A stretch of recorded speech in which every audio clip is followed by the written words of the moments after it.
Welcome to concept minds. कैसे हैं आप सभी लोग? मुझे उम्मीद है बहुत ही अच्छे होंगे। तो चलिए अपने इस एथिक्स इन न्यूज़ में आगे बढ़ते हैं। आज का जो हमारा टॉपिक है वो है हजरत बल दरगाह का जो कंट्रोवर्सी हुआ है। इस टॉपिक में हम ये समझेंगे कि हजरत बल दरगाह की जो कंट्रोवर्सी हुई है उसको लेकर के अलग अलग लोगों की ओपिनियन अलग अलग है। क्यों है? इस्लाम में स्टेट और रिलीजन का कंसेप्ट क्या है, हिंदुइज्म में स्टेट और रिलीजन का कंसेप्ट क्या है, और ये जो बीच बीच में कंट्रोवर्सीज होती हैं उसका सोल्यूशन क्या है। ठीक है, तो चलिए सबसे पहले इसको समझने की कोशिश करते हैं। एक्चुअली कश्मीर घाटी में हजरत बल दरगाह है। इस दरगाह पर अभी रिकंस्ट्रक्शन हुआ था जिसमें वहां के जो वक्फ बोर्ड की चेयरमैन है उन्होंने इसका इनॉग्रेशन किया था। लेकिन इस इनॉग्रेशन की जो पट्टी है इसमें यहां पर नेशनल एम्बलम था, हमारा जो राष्ट्रीय प्रतीक चिन्ह है, जो 4 शेर है वो यहां पर लगाए गए थे। तो कुछ रेडिकल एलिमेंट्स आए और उन्होंने इस एम्बलम को वहां से तोड़ करके हटा दिया। बाद में फिर कुछ महिलाएं आई और उन्होंने जो Jammu and Kashmir Waqf board में से जो जम्मू था उसे भी तोड़ करके हटा दिया। अब क्वेश्चन उठता है कि इसको लेकर के अलग अलग लोगों की राय अलग अलग है। क्यों है अलग अलग राय? तो देखिए, सबका अपना अपना चश्मा है। जो जैसा चश्मा पहने हुए है वह अपने पर्सपेक्टिव से इस मुद्दे को देख रहा है। जैसे महबूबा मुफ्ती और उमर अब्दुल्ला, इन दोनों ने इस बात की आलोचना की कि उस पट्टी पर नेशनल एम्बलम क्यों था। अब इनका कहना था कि वह एक रिलीजियस प्लेस है और इस्लाम में जो रिलीजियस प्लेस होता है वहां पर कोई भी लिविंग एंटिटी या कोई भी जीवित प्राणी का चित्र बनाना, मूर्ति बनाना यह मना है। जबकि इसके अगेंस्ट जो ये सैयद दरख्त अंद्राबी हैं, ये वहां वक्फ बोर्ड की चेयरमैन है और मिनिस्टर ऑफ स्टेट्स भी हैं, इन्होंने इस बात की आलोचना की। इन्होंने कहा नहीं, ये रेडिकलिज्म है। कश्मीर ने बहुत लंबे समय तक रेडिकलिज्म से सफर किया है और अभी भी कुछ पॉलिटिशियन ऐसे रेडिकलिज्म को सपोर्ट करते हैं only to support their vote bank politics. जबकि शाह फैसल, यह भी इनका अभी पॉलिटिकल करियर नया नया शुरू हुआ है, इन्होंने भी इस बात की आलोचना की और इन्होंने एक ट्विटर पर पोस्ट डाला। वो कहते हैं कि even those across the country who stand for genuine empowerment of Kashmir and count themselves among their true well-wishers are deeply hurt by the visuals from Hazrat Bal। कह रहे हैं कि मैं और जो भी कश्मीर के वेल विशर्स हैं वो इस घटना से डीपली हर्ट हुए हैं। और ये आगे ये भी कहते हैं कि description of the national emblem is know small matter. यह कोई राष्ट्रीय प्रतीक चिन्ह का नेशनल एम्बलम को तोड़ना यह कोई छोटी बात नहीं है। It's a matter of national pride. यह हमारे राष्ट्रीय गौरव का मुद्दा है, राष्ट्रीय प्राइड का मुद्दा है। अब बात यह भी है कि अलग अलग लोगों की राय अलग अलग है, सबके पीछे का अपना कारण है। जैसे इन दोनों का जहां अपने वोट बैंक पॉलिटिक्स को लेकर के अपीजमेंट का एक कारण है, वहीं पर ये इसको अगेंस्ट कर रही हैं क्योंकि ये खुद ही वक्फ बोर्ड की चेयरमैन है, वहां पर मिनिस्टर ऑफ स्टेट है, तो इनको उसका अपोजिशन करना दिखता है। साथ ही शाह फैसल जो कि एक नया एजुकेटेड मुस्लिम लीडर है, तो यह मुसलमानों में एक लिबरल आइडेंटिटी के साथ पॉलिटिक्स करना चाहते हैं। साथ ही रेडिकलिज्म के अगेंस्ट इन्होंने देखा है कि कश्मीर ने कैसे वर्षों तक झेला है, तो इसलिए भी इनकी ओपिनियन नेशनल प्राइड के साथ जुड़ी हुई है। अब आगे जानते हैं कि जो हिंदुइज्म और इस्लाम, जैसे यहाँ बहुत सारे जो हिंदू हैं वो इसको लेकर के बहुत अगेंस्ट सोच रहे हैं कि यह हमारे राष्ट्रीय गौरव का अपमान है, जबकि बहुत सारे मुसलमान इस मुद्दे पर वहां उस एम्बलम को तोड़े जाने को सपोर्ट कर रहे हैं। बहुत से कह रहे हूं, मैं सबको नहीं कह रहा हूं, ठीक है। तो इसीलिए इस मुद्दे पर यह बहुत सेंसिटिव मुद्दा है। आप लोग बिल्कुल ध्यान से समझिएगा पूरे एक एक बात को कंसेप्ट के साथ कि रिलीजन का कंसेप्ट कैसे इमर्ज हुआ, रिलीजन एंड स्टेट का कंसेप्ट क्या, सारी बातें मैं समझाऊंगा। तो यहां पर नेशन वर्सेस रीजन का मुद्दा आ जाता है या फिर प्रोग्रेसिवनेस एंड रेडिकलिज्म का मुद्दा आ जाता है। अब इसको समझते हैं सबसे पहले कि जो स्टेट का कंसेप्ट है वह हिंदुइज्म एंड इस्लाम में क्या है। ठीक है, तो हिंदुइज्म में स्टेट का जो कंसेप्ट है वह नेशनलिज्म से जुड़ा हुआ है और जो इस्लाम में स्टेट का कंसेप्ट है वह एंटी नेशनलिज्म है। क्यों है वह भी समझते हैं। जैसे अगर आपने हिंदुइज्म में देखा है तो हिंदुइज्म में जो भूमि है उसको जननी जन्मभूमि कहा गया है। भगवान राम भी कहते हैं, वाल्मीकि रामायण लिखा गया है कि जननी जन्मभूमिश्च स्वर्गादपि गरीयसे, कि यह जो जननी जन्मभूमि है यह स्वर्ग से भी श्रेष्ठ है। मतलब स्वर्ग क्या है? रिलीजियस प्लेस, सेक्रेट प्लेस, उससे भी श्रेष्ठ हमारी जन्मभूमि है। और इसीलिए यहां पर वसुदैव कुटुंबकम, संपूर्ण वसुधा अपना परिवार है, इसका कंसेप्ट आता है। जबकि इस्लाम में पैन इस्लामिज्म का कंसेप्ट है। पैन इस्लामिज्म का मतलब है कि पूरे विश्व को इस्लाम में कन्वर्ट करो, पूरे विश्व को इस्लाम में परिवर्तित करो, और इस्लामिक ब्रदरहुड, और जितने मुस्लिम हैं सब आपस में भाई भाई हैं। तो यहां पर जो एंटी नेशनलिज्म है, अब नेशनलिज्म को आप लोग अभी बहुत ज्यादा सेंटिमेंटल होकर के नहीं समझना है, अभी इसको समझना है कि नेशनलिज्म का कंसेप्ट का ओरिजिन का सोर्स कैसे है। तो यहां पर पैन इस्लामिज्म की बात की जाती है कि पूरे विश्व को हम अगर इस्लाम में कन्वर्ट कर देते हैं तो सभी क्या हो जाएंगे? भाई भाई हो जाएंगे। जबकि हिंदुइज्म में जननी जन्मभूमि का कंसेप्ट है। अब आते हैं कि ऐसा क्यों है। फैक्टर्स जानते हैं कि रिलेशन ऑफ क्रिएटर और क्रिएशन का जो कंसेप्ट है, यहीं से नेशन एंड रिलीजन का कंसेप्ट ओरिजिन होकर आता है। जैसे जो हिंदुइज्म है वहां पर कहा गया है कि यह जो पूरी सृष्टि है वह सब क्या है? ब्रह्म ही है। ब्रह्म सत्य जगन मिथ्या, मतलब जो भी दिखता है सब क्या है? ब्रह्म ब्रह्म ही है, बाकी सब मिथ्या है। शंकराचार्य का दर्शन ऐसा, वेदांत फिलॉसफी में ऐसा कहा गया है। तो एवरीथिंग इज ब्रह्म, मतलब सब कुछ ब्रह्म है, जो दिखता है कण कण में ईश्वर है। यह कंसेप्ट हिंदुइज्म का है। जबकि इस्लाम का कंसेप्ट क्या है कि अल्लाह क्रिएटेड द वर्ल्ड। यहां पर क्रिएटर और क्रिएशन दोनों अलग अलग है। यहां पर अल्लाह वह क्रिएटर है, और ये जो वर्ल्ड दिख रहा है, चाहे हम हो आप हो, जो भी धरती है, सब कुछ क्या है? उस अल्लाह द्वारा बनाई गई है, क्रिएशन है। जबकि हिंदुइज्म में क्या है? हिंदुइज्म में सब कुछ ब्रह्म ही है, जो भी दिख रहा है सब ईश्वर है। ठीक है, तो दोनों के कंसेप्ट को हमने समझ लिया। इसीलिए अल्लाह के बारे में इस्लाम में क्या है कि रिस्पेक्ट टू क्रिएटर, जिसने इस सृष्टि को बनाई है, क्रिएट किया है, उसको रिस्पेक्ट है, उसके लिए सर झुकाना है, नॉट क्रिएशन।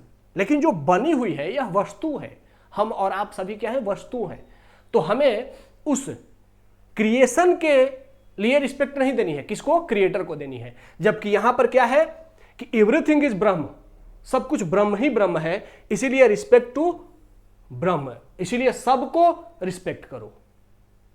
तो कण कण में ईश्वर है, सबको रिस्पेक्ट करो, एंड बो डाउन टू एवरीथिंग। यहां पर क्या है? Bow down to Allah only, क्योंकि क्रिएटर कौन है? अल्लाह। और यहां पर क्रिएटर और क्रिएशन का कोई कंसेप्ट नहीं है। यहां पर क्या है? यह सृष्टि है, यह सिर्फ हर जगह ब्रह्म ही ब्रह्म है। यहां पर क्रिएशन और क्रिएटर नहीं है। यहां जो भी हमें क्रिएशन दिख रही है वह सब ब्रह्म है, सब जीव जंतु सब कुछ ब्रह्म के ही शरीर के अंश हैं। तो इसीलिए यहां पर क्या होता है? बो डाउन टू एवरीथिंग, सबको, चाहे वो निर्जीव हो सजीव हो, सबको प्रणाम करो, सबकी रिस्पेक्ट करो। और यहां पर क्या है कि सब बनाई हुई वस्तुएं हैं, तो जिसने बनाया है उसको रिस्पेक्ट करो। ठीक है, अब यहीं से एक कंसेप्ट निकल के आता है कि religion is equal to state. Hinduism में ऐसा हो जाता है क्योंकि स्टेट क्या है? यह भी ब्रह्म का ही स्वरूप है। सब कुछ जब ब्रह्म का स्वरूप है तो इसीलिए धर्म भी क्या है? स्टेट भी धर्म है, धर्म ही स्टेट है। हिंदुइज्म में ऐसा हो जाता है क्योंकि सब कुछ ईश्वर ही है, तो जब सब कुछ ईश्वर है तो स्टेट भी ईश्वर है, इसीलिए state is equal to religion. जबकि इस्लाम में क्या है? इस्लाम में समझिएगा इसको, अल्लाह सबसे सुप्रीम गॉड अल्लाह है, एकमात्र गॉड है। उनके नीचे आए मैसेंजर, पैगंबर आए, उनके नीचे क्या आए? खलीफा, पैगंबर के नीचे खलीफा आए। यहां तक स्टेट एंड रिलीजन एक साथ है। जो खलीफा है वह स्टेट का भी हेड है और रिलीजन का भी हेड है, लेकिन खलीफा के बाद वह कंसेप्ट बदल जाता है। खलीफा के नीचे दो पोस्ट आ जाता है, एक उलेमा और दूसरा सुल्तान। उलेमा आलिम का बहुवचन है, प्लूरल है। इल्म का मतलब होता है अरबी में ज्ञान। इल्म जिसे है उसे कहते हैं आलिम, और आलिम का प्लूरल है उलेमा। तो उलेमा मतलब a group of religious preachers of Islam. जो इस्लाम के धर्म गुरु हैं उनको उलेमा कहा गया। तो ये क्या है? तो यहां पे रिलीजन का, यहां से खलीफा के नीचे रिलीजन अलग हो गया और स्टेट अलग हो गया। यहां पर उलेमा अलग हो गए, सुल्तान अलग हो गए, और दोनों के काम भी अलग अलग डिफाइन कर दिए गए। उलेमा का काम क्या है? Define the Islam, and sultan का काम क्या है? एक्सपेंड द इस्लाम। दोनों का काम धर्म से ही जुड़ा हुआ है। वेलफेयर रूल का ऐसा कोई कंसेप्ट नहीं है। सबको क्या करना है? आप सुल्तान है, आपका काम क्या है? इस्लाम का एक्सपेंशन करना। और उलेमा का काम क्या है कि जब भी सुल्तान अपने काम करते समय कोई डिसीजन लेगा तो उलेमा उसको बताएंगे कि वह रिलीजियस है, अकॉर्डिंग टू इस्लाम है या नहीं है। तो यहां पर जो स्टेट है इसका काम क्या है? एक्सपेंड द इस्लाम, मतलब वह कोई एक ज्योग्राफिकल बाउंड्री से जुड़ा हुआ नहीं है। वह, उसका उद्देश्य ही है पूरे विश्व में इस्लाम का प्रचार करना, पूरे विश्व में इस्लाम को फैलाना। तो वह किसी एक लैंड को अपना लैंड और बाकी लैंड को अदर लैंड नहीं कह सकता। ठीक है, इसीलिए उसके लिए पूरे पृथ्वी पर इस्लाम का प्रसार करना, उसका एक्सपेंशन करना, तो पूरी पृथ्वी उसके लिए एक है। जबकि हिंदुइज्म में क्या है? हिंदुइज्म में है कि जो ये भारत भूमि है यह मदरलैंड है।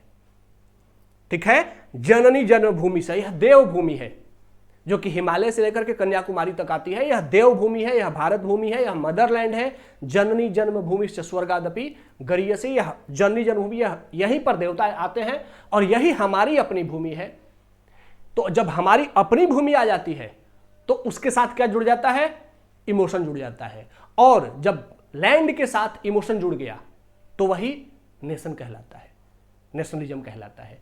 तो यहां पर भारत में अगर नेशनलिज्म है, हिंदुओं में नेशनलिज्म है, तो वो क्यों है? क्योंकि रिलीजन नेशनलिज्म को प्रमोट कर रहा है। जबकि इस्लाम में अगर नेशनलिज्म नहीं है तो क्यों है? क्योंकि इस्लाम किसी एक ज्योग्राफिकल बाउंड्री को मानता ही नहीं है एज अ रिलीजियस कंसेप्ट। ठीक है, तो यहां तक आप लोगों ने समझ लिया।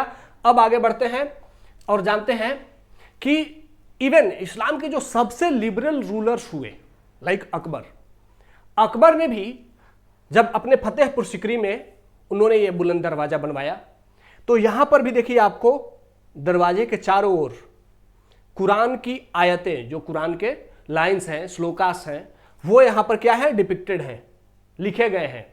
लेकिन यहां पर कोई भी एनिमल या कोई भी लिविंग एंटिटी का चित्र नहीं बनाया गया है। तो इस्लाम में कहा जाता है कि इस्लाम में सिर्फ अल्लाह खूबसूरत है, उसके अलावा किसी और जीवित प्राणी की चित्रण नहीं की जानी चाहिए।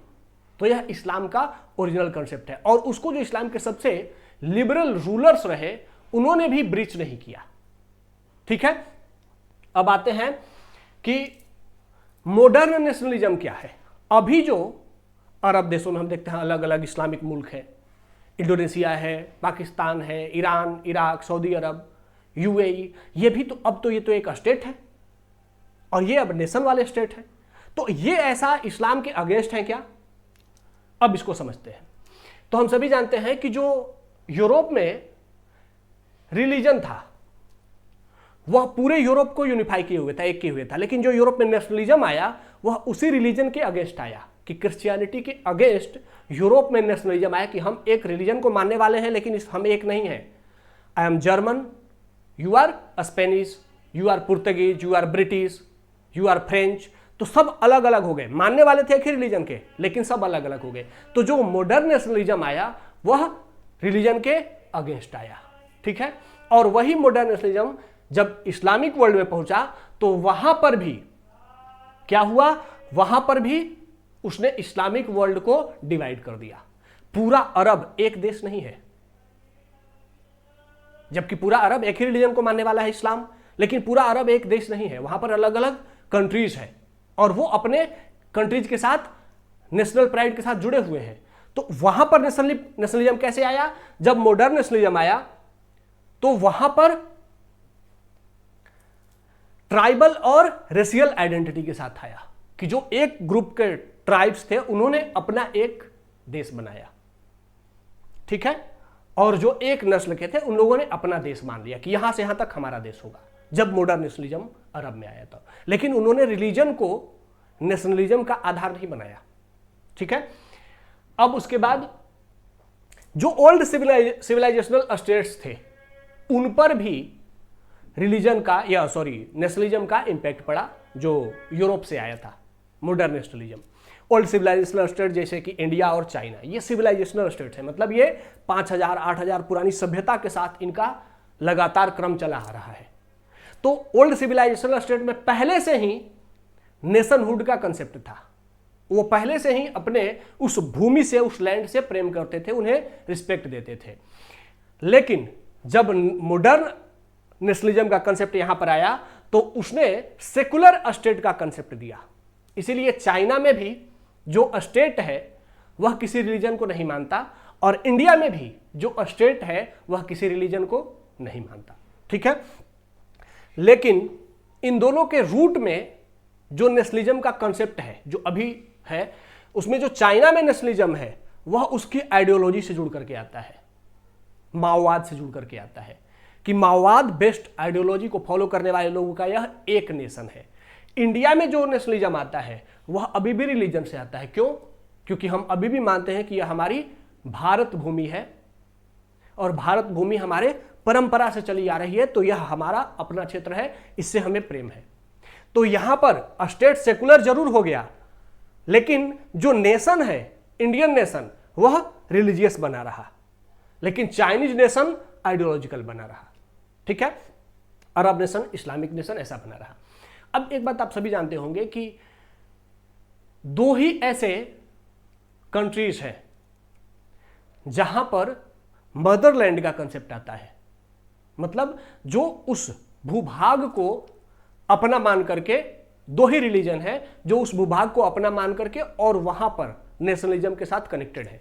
एक हिंदुइज्म जो कि इस भारत भूमि को मानता है, और दूसरा जुडाइज्म जो कि इजराइल का जो यहूदी समुदाय है वह भी इजराइल को अपना मदरलैंड मानता है, भूमि मानता है।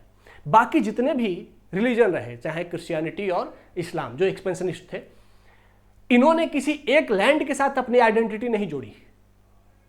इसीलिए इनके साथ जो रिलीजन का कंसेप्ट आया, जो स्टेट का कंसेप्ट आया, वह रिलीजन के साथ कनेक्ट होकर नहीं आया। लेकिन हिंदुइज्म में और जुडाइज्म में यहां पर जो स्टेट का कंसेप्ट आया, यह रिलीजन के साथ जुड़ करके आया, क्योंकि इन लोगों में पहले से ही, प्राचीन काल से ही मदरलैंड का कंसेप्ट था।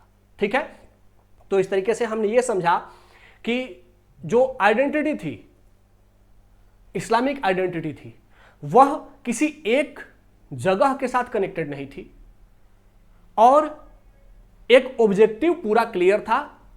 इसीलिए उनमें रिलीजन ने नेशनलिज्म को प्रमोट नहीं किया।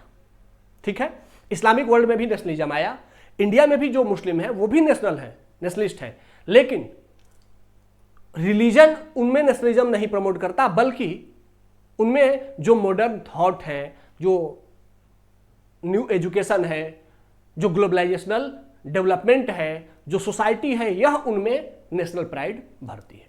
ठीक है, तो ये तो हमने समझ लिया कि भाई जो स्टेट था वह उनमें, जो रिलीजन था वह उनको नेशनल आइडेंटिटी के साथ कनेक्ट नहीं कर रहा था। लेकिन एक बात और समझिए कि जो दरगाह है, इस्लाम में जब रूल है कि अल्लाह ही एकमात्र गॉड है और उसी की वर्शिप करनी है, तो उसके जो ऑर्डर्स हैं, जैसे कुरान, अब इस्लाम में सिर्फ कुरान नहीं है डिफाइन करने का कि इस्लामिक रूल क्या होगा। कुरान है, हदीस है, इज्मा है, कयास है, ऐसे बहुत सारे लॉ हैं जो इस्लाम में चलते हैं। इन सभी लॉ के अकॉर्डिंग जो भी रिलीजियस प्लेस है, वैसे इस्लाम में कोई रिलीजियस प्लेस का कंसेप्ट नहीं है, क्योंकि इस्लाम में रिलीजियस प्लेस का कंसेप्ट क्यों नहीं है? क्योंकि इस्लाम में किसी और की पूजा की ही नहीं जा सकती, सिर्फ और सिर्फ अल्लाह की ही पूजा की जा सकती है, प्रेस की जा सकती है। तो जो दरगाह का कंसेप्ट है, यह अपने आप में एंटी इस्लामिक है। दरगाह में जाते हैं और वहां पर जाकर के सर झुकाते हैं, इस्लाम में यह मना है। इस्लाम कहता है कि सिर्फ अल्लाह के सामने ही आपको सर झुकाना है, किसी भी दरगाह में या किसी भी पीर पैगंबर के सामने सर नहीं झुकाना है, सिर्फ और सिर्फ अल्लाह के सामने। तो जो दरगाह का कंसेप्ट है यह अपने आप में एंटी इस्लामिक है। लेकिन कोई भी रिलीजन का जो डेवलपमेंट होता है, तो जैसे हिंदुइज्म की अगर बात करें तो सबसे पहले वेदास आए, फिर ब्राह्मण ग्रंथ आए, फिर आरण्यक आए, फिर उपनिषद आए, फिर बाद में पुराणास आए। तो उसके साथ साथ बहुत सारी चीजें समय के साथ ऐड होती चली गई। सारा आज हिंदुइज्म सिर्फ और सिर्फ वैदिक आइडियोलॉजी को फॉलो नहीं करता है, लेकिन वैदिक आइडियोलॉजी से भी अलग बहुत सारी चीजें हिंदुइज्म का पार्ट है। उसी तरीके से इस्लाम जब डेवलप हुआ तो सभी इस्लाम के फॉलोअर्स सिर्फ कुरान को नहीं फॉलो करते थे, उन्होंने कुरान के साथ साथ जो लोकल कल्चर्स है, लोकल आइडेंटिटी थी, उसको भी उसमें शामिल कर लिया।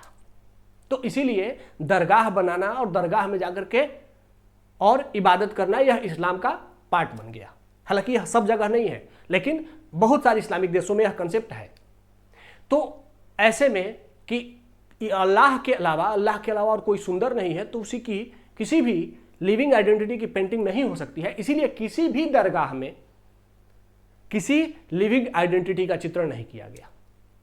अब यहां जो कश्मीर में हजरत बल दरगाह है, वहां पर इनॉग्रेशन हुआ और इनॉग्रेशन में जो पट्टी लगाई गई थी, उस पट्टी पर नेशनल एम्ब्लम था और नेशनल एम्ब्लम में शेर है हमारे। तो इसको लेकर के जो कोर रेडिकल इस्लाम को मानने वाले लोग थे, उन्होंने कहा कि यह हमारे इस्लामिक कंसेप्ट के अगेंस्ट है, इसीलिए हम इसको हटा देते हैं। मतलब उनके लिए नेशन इंपॉर्टेंट नहीं है, रिलीजन इंपॉर्टेंट है। और ये क्यों है, ये मैंने आपको बताया। तो इसीलिए उन लोगों ने इसको तोड़ दिया। लेकिन अब प्रश्न उठता है, क्वेश्चन आता है कि क्या होना चाहिए, नेशन और रिलीजन दोनों में से किसको ऊपर माना जाए? क्या आप में नेशनलिज्म नहीं होनी चाहिए? अगर नेशनलिज्म है तो फिर नेशनल एम्ब्लम वह आपके यहां अंदर का कोई अंदर तो लगा नहीं है, बाहर लगा हुआ है, तो उसको तोड़ा क्यों? ऐसे लोगों के अलग अलग ओपिनियन है। आप लोग कमेंट करके बताइए कि हु इज अबव, नेशन और रिलीजन, दोनों में से अगर एक को सिलेक्ट करने की बात आए तो किसको सिलेक्ट किया जाए, नेशन को कि रिलीजन को? कौन सिविलाइजेशन को आगे लेकर के जाएगा, नेशन या रिलीजन? एक और बात आप लोग कमेंट में बताएंगे कि जो ऐसे रेडिकल एलिमेंट्स हैं उनके खिलाफ क्या एक्शन हो जाए, उनके खिलाफ स्ट्रिक्ट एक्शन लिया जाए या फिर उन्हें परसुएट किया जाए, मतलब समझाया बुझाया जाए। आप लोग ये कमेंट करके बताएंगे। मुझे उम्मीद है कि आप लोगों को ये पूरा जो डिस्कशन था, इससे आपको कंसेप्चुअल क्लियरिटी हो गई होगी कि अगर नेशन एंड रिलीजन का कन्फ्लिक्ट आता है हमारे यहां तो क्यों आता है, और हम अपने अपने अलग अलग एंगल से उस घटना को क्यों देखते हैं। ठीक है, उम्मीद है चीजें आप लोगों को समझ में आ रही होगी। तो इसीलिए आप लोग इस चैनल को सब्सक्राइब भी कर दीजिए ताकि ज़्यादा से ज़्यादा ऐसे कंटेंट आप लोगों तक पहुँचे। आज के सेशन को यहाँ पर रोकते हैं, मिलते हैं नेक्स्ट सेशन में, तब तक के धन्यवाद। जय हिंद।